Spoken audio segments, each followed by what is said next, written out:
Bienvenidos al segundo capítulo de Mimología.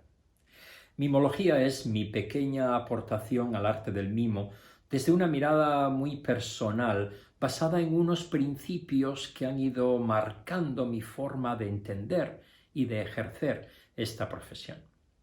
Lo que siempre me ha fascinado del mimo es la capacidad que tenemos de mostrar objetos con las manos.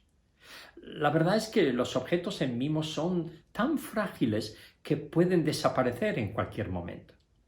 De hecho, hacer objetos en mimo es muy fácil, pero conseguir que el público los reconozca, eso es un poco más difícil. Por eso hablé en mi primer capítulo de la importancia de la mano teórica y la mano práctica, y cómo combinando ambas manos podemos mostrar un poco mejor los objetos. En el vídeo de las votaciones se puede ver que la mano de la urna está quieta, inmóvil, fija, es la mano teórica, mientras que la otra, la mano práctica, es la que deposita el voto. Hay otro ejemplo en el mismo vídeo, es la escena del sobre. La mano del sobre no se mueve, mientras que la otra introduce el voto.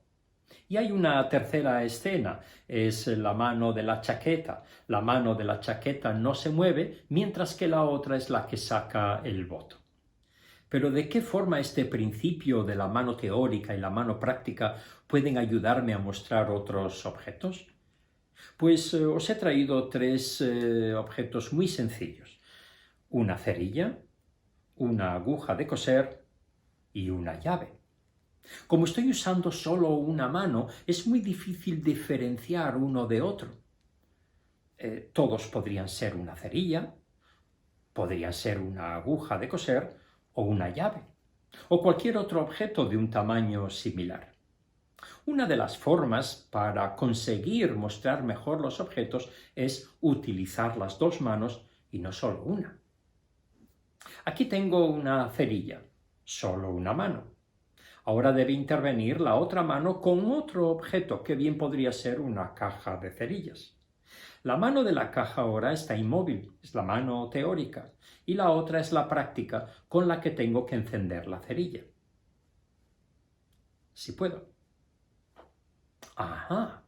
Ahora el público tiene más opciones de entender que esto es una cerilla.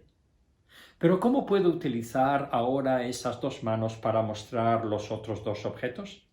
¿Os acordáis? Una aguja de coser y una llave. Bueno, pues ese es el reto que os planteo. ¿Lo aceptáis? Espero vuestros comentarios y recordad que podéis compartir este ejercicio con vuestros amigos, colegas, familiares.